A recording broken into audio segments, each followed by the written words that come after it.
बुकेचौगडी सूर्य विनायक नगरपालिका भक्तपुर जिल्ला हरारा देखियो एउटा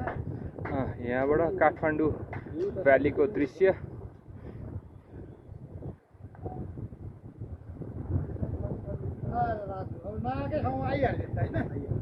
यतापट्टि हिमाल चाहिँ यहाँपट्टि छेकिएको छ आज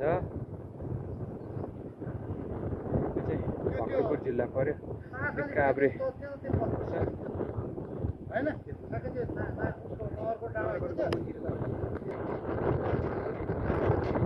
यो चाहिँ बुकेचुगढीको यो पृथ्वीनारायण शाहको शालिग छ त्यहाँनिर